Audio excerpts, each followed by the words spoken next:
अम्मा बाद अस्तगफिरुल्लाह ली व लकुम। તમામ તારીફ અને હમદો સનાને લાયક એ પાક પરવરદિગાર છે કે આપણી પાસે જે કંઈ છે બધું એનું આપેલું છે.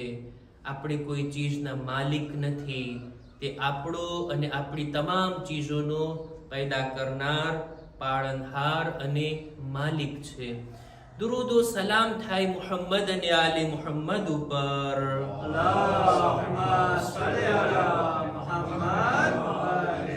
કે જેઓનો આપણા ઉપર હિદાયતનો અહેસાન છે, તેઓનો અહેસાન કે તેઓ અર્શ પરથી ફર્શ પર આવ્યા, આપણી હિદાયત માટે કોશિશો કર્યા, જુદી જુદી તકલીફોને સહન કર્યા કે જેથી આપણા જેવા બંદાઓ ખુદાની રાહમાં આવી જાય, ખુદાની ઇબાદત કરવા લાગી જાય અને આ રસ્તા પર પોતાની દુનિયા અને આખિરતને આબાદ બનાવે.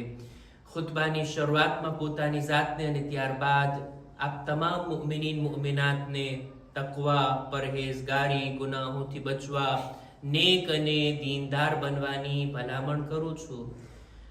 અય્યામે અઝા હવે પૂરા થઈ રહ્યા છે. માહે સફર કે જે પણ ગમનાક મહિનો છે, માહે સફર કે જેની શરૂઆતમાં અહેલે હરમને શામમાં દાખલ કરવામાં આવ્યા અને શામની મુસીબતો તેઓ ઉપાડ્યા છે. આ સફર મહિનાના અંતમાં પણ અઝીમ શહાદતો અને વફાતો છે. રસૂલ ખુદા સલ્લલ્લાહુ અલૈહિ વાલૈહિ વસલ્લમ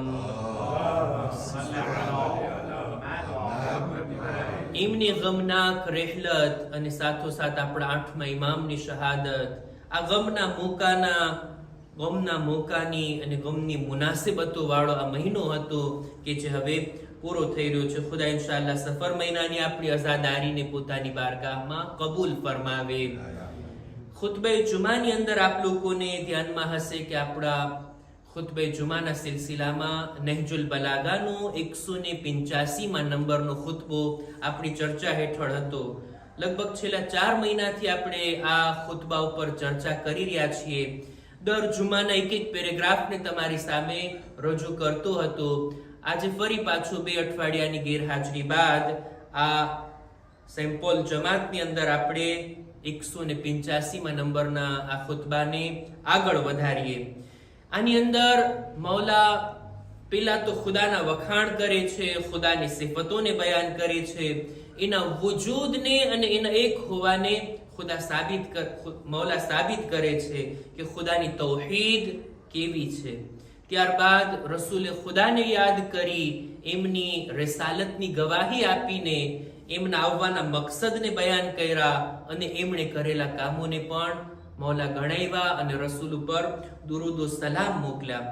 ત્યારબાદ આ ખુતબાની અંદર અલગ અલગ વાતોને બયાન કરતા મૌલા ખુદાની મારિફત મેળવવા તરફ આપણું ધ્યાન દોરવે છે અને આ તરીકાથી કે અલ્લાહની મખલૂકને જુઓ અને ખાલિકને સમજો.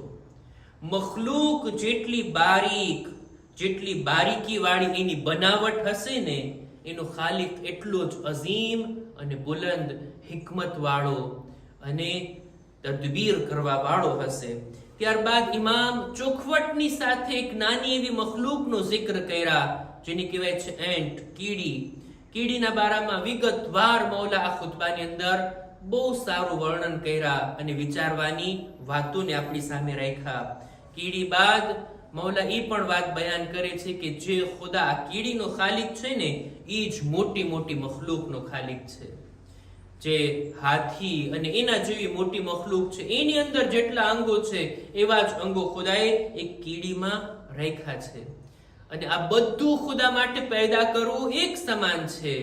એવું નથી કે નાની મખલૂકને બનાવવા માટે ખુદાને ઓછી મહેનત કરવી પડે અને મોટી મખલૂક પેદા કરવા માટે વધારે જોર લગાડવું પડે. ના, ખુદા માટે બધું એક સમાન છે. એની કુદરતની સામે કોઈ ચીજ નાની, મોટી, ઉપર, નીચે, હળવી, ભારી, આવો કોઈ મતલબ ખુદાની કુદરત સામે કંઈ રાખતું નથી. ત્યારબાદ હજી એક મખલૂકની ઇમામ વાત કર્યા કે ખુદાની આ મખલૂકને તમે જુઓ જેને કહેવાય છે ગ્રાસહોપર, સોતરેલ, જે ખડ માકડી જેને કહેવાય, જે ખેતી ઉપર હુમલો કરે અને ખેતીને ક્યારેક નીસ્તો નાબૂદ કરી નાખે છે. ખુદા અઝાબ મોકલવા માટે આ કીડાથી કામ લે છે. આના વિશે પણ ઇમામ બયાન કર્યા કે આ એના બદન નાનું એવું છે, એનો દેખાવ નાનો એવો છે, એનું કદ આખું એક આંગળી જેટલું છે, એના કરતાંય નાનું, પણ એનાથી થાતું નુકસાન કેટલું મોટું છે. ખુદાની આવી બધી મખલુકાતને જોઈ શું ખુદાને ના ઓળખી શકાય? ખુદાની મારિફત ના મેળવી શકાય? કે સુભાન અલ્લાહ, કેવો પાકો પાકીઝા છે એ ખુદા, કે એને એવી એવી ચીજોને બનાવી છે કે જેને બીજું કોઈ બનાવી નથી શકતું. ઇન્સાન ગમે તેટલી મહેનત કરી લે, એક કીડીને ખલ્ક નથી કરી શકતો, પેદા નથી કરી શકતો. ખાલિક તો ખુદાવંદ આલમ છે. આ બધી વાતોને બયાન કર્યા બાદ હવે આ ખુતબો અંત તરફ આવે છે. ઇન્શાઅલ્લાહ આજે અથવા તો આવતા ખુતબામાં આપણે આ ખુતબાને પૂરો કરશું. નહજુલ બલાગાનો 185 નંબરનો ખુતબો. મૌલા આગળ ફરમાવે છે, આખા ખુતબાને અંતમાં ખુલાસો કરતા આ રીતના બયાન કરે છે કે ફતબારકલ્લાહુલ્લઝી યસ્જુદુ લહુ મન ફિસ સમાવાતિ વલ અર્ધ તૌઅન વ કરહા. પાકો પાકીઝા છે એ ખુદા, બા બરકત છે એ ખુદા, કે તેના માટે જમીન અને આસમાનમાં જે કંઈ છે ને બધું એનો સજદો કરે છે. તૌઅન વ કરહા, ઇખ્તિયારની સાથે અથવા વગર ઇખ્તિયારથી બધા લોકો ખુદાની સામે સજદો કરે છે. વયુઅફિરુ લહુ ખદ્દન વ વજહા, દરેક મખલૂક ખુદાની સામે પોતાના ચહેરાને અને પોતાના ગાલને માટી પર રાખે છે. આ જુમલાના બે અર્થ થઈ શકે. એક તો એ કે બધા લોકોમાંથી જેની પાસે ઇખ્તિયાર છે, જે ખુદાને ઓળખે છે, એ ખુદાનો સજદો કરે છે, પોતાના માથાને માટી પર રાખે છે. કોના માટે? ખુદાની માટે. અને એક બીજો અર્થ પણ નીકળી શકે કે ન ફક્ત સજદો, બલકે એ લોકોનો આખો વજૂદ, એનું દિલ ઝૂકે છે ખુદાના હુકમની સામે. દરેક ફરમાન જે ખુદાનું મળે એની સામે ઝૂકતા હોય, એની સામે સરે તસ્લીમ ખમ કરતા હોય. આ અર્થ નીકળે છે આ જુમલાનો. ઇમામ આગળ ફરમાવે છે, વયુલકી ઇલૈહિ બિત્તાઅત સિલ્મન વ ضعફા, દરેક મખલૂક ખુદાની સામે તસ્લીમ છે, કોઈનું કંઈ નથી ચાલતું ખુદાની સામે. લોકો સારી હાલતમાં હોય કે મુશ્કેલાતમાં હોય, તંદુરસ્તીની હાલતમાં હોય કે કમજોરીની હાલતમાં હોય, દરેક હાલતમાં લોકો ખુદાની ઇતાઅત માનવા લાગે છે. વયુઅતિ લહુલ qiyaદ રહબતન વ ખૌફા, ડર અને ખૌફની સાથે ખુદાવંદ આલમની બારગાહમાં પોતાના વજૂદને પેશ કરે છે કે ખુદા, અમારી જિંદગી એ રીતના ચાલશે જે રીતના તારો હુકમ હોય, જે રીતના તારું ફરમાન હોય. આ જુમલાના હેઠળ કુરાન મજીદની આયતોને આપણા ઉલમા લાવીને બયાન કરે છે કે મૌલા જે કંઈ બયાન કરે છે ને કુરાનની આયતોના મુતાબિક છે, કુરાનની આયતો મુજબ છે. ઇમામે કીધું ને કે લોકો દરેક હાલતમાં ખુદાને પુકારે છે, ખુદાની ઇતાઅત કરે છે, સારી હાલતમાં કે મુશ્કેલાતમાં. કુરાન મજીદની અંદર સૂરે અનકબૂતની 65મી આયતમાં ખુદાવંદ આલમ એક મિસાલ આપે છે કે ઇન્સાનનો સ્વભાવ તમે જુઓ. જ્યારે આ લોકો કશ્તી પર સફર કરતા હોય, મુસાફરીની દરમિયાન જ્યારે તોફાન આવે, સાયક્લોનમાં ફસાય અને ઊંચી ઊંચી લહેરો ઉડતી હોય, અને એની દરમિયાન આ કશ્તી જ્યારે હલી રહી હોય ને ત્યારે ખુદા યાદ આવે છે ઇન્સાનને, અને ખુદાને પુકારે છે, અને ખુલૂસની સાથે પુકારે છે, દિલથી ખુદાને યાદ કરે છે. ફઇઝા રકિબુ ફિલ ફુલ્ક દઅવુલ્લાહ મુખલિસીન લહુદ્દીન, જ્યારે આ લોકો કશ્તી પર સવાર થાય ત્યારે જ્યારે મુશ્કેલાતમાં હોય ને ત્યારે ખુદાને પુકારે, ખુલૂસની સાથે પુકારે. પણ જ્યારે આ કશ્તી કિનારે લાગી જાય, ફલમ્મા નજાહુમ ઇલલ બર ઇઝા હુમ યુશરિકૂન, જ્યારે આ કશ્તી કિનારે લાગી જાય, નજાત પામી ગયા, ખતરો ટળી ગયો, મુશ્કેલાતમાંથી બહાર આવી ગયા, એટલે હવે ખુદાના રસ્તાથી મોઢું ફેરવી લે છે, ફરી પાછા શિર્કની તરફ ચાલ્યા જાય છે. ઇન્સાનનો આવો સ્વભાવ છે કે જ્યારે મુશ્કેલાતમાં હોય ત્યારે ખુદા યાદ આવે. બહરહાલ બધા લોકો ખુદાની સામે ઝૂકે છે, ખુદાના ફરમાન સામે સરને ઝુકાવે છે. પણ ઇન્સાનની વિશેષતા એ છે ને કે એ સમજી વિચારીને ઇખ્તિયારની સાથે ખુદાના હુકમનું પાલન કરે છે. બીજી બધી મખલુકાતમાં અને ઇન્સાનમાં ફરક આ છે. ઇન્સાન ઇખ્તિયારની સાથે ખુદાને ઓળખી અને એના સજદા કરે અને એના હુકમને માને. નહીતર આખી દુનિયા ખુદાને તાબે છે. કોઈ મખલુક ખુદાની નાફરમાની નથી કરી શકતી. ખુદાએ ચાંદ અને સૂરજને હુકમ આપ્યો, આ રીતના તમે હરકત કરો અને આ રીતના તમે દુનિયાને નૂરાની કરો. શું સૂરજ ક્યારે ના પાડી શકે કે આજે મારે નથી નીકળવું? ચાંદ ક્યારે ઇનકાર કરી શકે? હરગીઝ નહીં. એ લોકો એનું કામ કરે છે. ખુદાએ આ મખલુકાતને એવી રીતના બનાવી કે એ અલ્લાહના હુકમના તાબે છે. પણ ઇન્સાનને ઇખ્તિયાર આપ્યો, એ ઇન્સાન તું મને ઓળખ, મારી મારિફતને હાસિલ કર અને તારા ઇખ્તિયારથી તું સમજી વિચારીને મારા હુકમને તાબે થા. એમાં જ તારી ભલાઈ છે.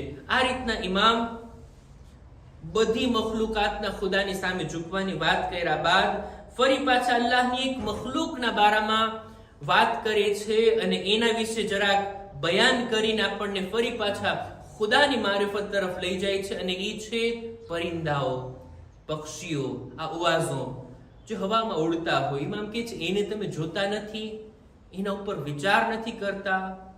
અત્યારે ક્યાં કોઈને ચકલી ને કાગડા ને કબૂતર તરફ તવજ્જો આપવાનો સમય છે? ઇમામ કહે છે જો તો ખરા. ફતૈરુ મુસખ્ખરતુન લિઅમ્રે, આ પરિંદાઓ, આ પક્ષીઓ અલ્લાહના હુકમમાં, અલ્લાહના ફરમાનમાં એ લોકો લાગેલા છે. તમે એને જોતા નથી. અને ત્યારબાદ અમુક જુમલા કહે છે કે ઇન્શાઅલ્લાહ એને આપણે આવતા ખુતબામાં બયાન કરશું કે પક્ષીઓ કેટલી અજીબ વાત છે કે જમીન બધી ચીજોને ખેંચી રહી છે પણ આ પક્ષીઓ એમાંથી નીકળીને આસમાનમાં ઉડી શકે છે. અને કેટલા ઊંચે સુધી અમુક પક્ષીઓ ઉડતા હોય, કેટલી તેજીની સાથે ઉડતા હોય, કેટલી સુરત અને ઝડપની સાથે લોકો આટલી મોટી ઉડાન ભરતા હોય. અને એવા એવા પક્ષીઓ ખુદાએ બનાવ્યા છે કે પોતે તો હવામાં ઉડતા હોય પણ જમીન પર ચાલવા વાળા જાનવરોને ઉપાડીને લઈ જાય, શિકાર કરી જાય. અમુક પક્ષીઓ તો એવા છે કે આસમાનમાં ઉડતા હોય પણ પાણીમાં રહેલી માછલીઓનો તે શિકાર કરી શકે. ખુદાએ એવા પગ બનાવ્યા. એવા બધા મખલુકાતની તરફ ઇમામ તવજ્જો અપાવે છે અને આપણને અલ્લાહની આ મખલુક તરફ જોઈ ખુદાની મારિફત મેળવવાની આપણને દાવત આપે છે. ઇન્શાઅલ્લાહ આ 185માં નંબરના ખુતબાને આપણે આવતા જુમાના પૂરો કરવાની કોશિશ કરશું. અહેકામ અને મસાઇલની અંદર મને લાગે છે કે આપણે તસ્બીહાતે અરબા એના બારામાં કંઈક બયાન કરી રહ્યા હતા અને કરાઅતના બારામાં પહેલી રકાત અને બીજી રકાતના સૂરા બુલંદ અવાજથી અમુક નમાઝમાં પડવામાં આવે, અમુક નમાઝમાં ધીમા અવાજથી. મસલો આપણે બયાન કરી ચૂક્યા. વાત કરીએ ત્રીજી અને ચોથી રકાતની અંદર આપણી પાસે ચોઈસ છે, શ્વા છે કે આપણે તસ્બીહાતે અરબા પડીએ અથવા તો અલહમ્દનો સૂરો પડીએ. બેમાંથી એક પડી શકાય. યા તો ફક્ત ખાલી અલહમ્દનો સૂરો અથવા તો એક વખત તસ્બીહાતે અરબા. અને એની અંદર પણ ઇખ્તિયાર છે આપણને. બંને રકાતમાં ત્રીજી અને ચોથી બંનેમાં આપણે અલહમ્દ પડીએ અથવા બંનેમાં તસ્બીહાતે અરબા અથવા એકમાં અલહમ્દ પડીએ અને બીજી રકાતમાં તસ્બીહાતે અરબા. એમાં કઈ વાંધો નથી. એક વાત એ પણ બયાન કરતો જાઓ કે જ્યારે અલહમ્દનો સૂરો આપણે પડીએ ને તો એની અંદર પણ બિસ્મિલ્લાહ ને ધીમે પડવું વાજિબ નથી. બિસ્મિલ્લાહ બુલંદ અવાજથી પડી શકાય. પણ ત્રીજી અને ચોથી રકાતમાં જો અલહમ્દ પડીએ તો ચોક્કસ અલહમ્દને આપણે ધીમા અવાજથી જ પડવાનો છે. તસ્બીહાતે અરબા અને અલહમ્દના બારામાં અમુક બીજા પણ મસાઇલ છે કે જેને ઇન્શાઅલ્લાહ આપણે બાદમાં રજૂ કરશું. ખુદાની બારગાહમાં દુઆ ગુજારીએ, પરવરદિગારા અમોને તારા દીનને જાણવા, સમજવા, અનુસરવાની નેક તૌફીક અતા કર. અમોને તારી મારિફત, તારા રસૂલની, તારી હુજ્જતની મારિફત નસીબ કર. ખુદાયા અમારી ઇબાદતોને તારી બારગાહમાં કબૂલ ફરમાવ. અમારા મા બાપના ગુનાહોને માફ કર. અમારી ઔલાદને નેક તૌફીક અતા કર. जो बीमार છે ખાસ કરીને જે ઝાહિર હુસૈન ઇમામના ઝાહિર જો બીમાર પડી ગયા છે ખુદાએ તેમને શિફાએ કામિલા અતા ફરમા પરવરદિગારા દરેક મુમિનીન મુમિનાતની જાન માલ ઇઝ્ઝત આબરૂની હિફાજત કર ઝમાનાના ઇમામના સુહૂરમાં તાજીલ ફરમા અમારો શુમાર એમના સાથીઓમાં કર ربنا تقبل منا إنك أنت السميع العليم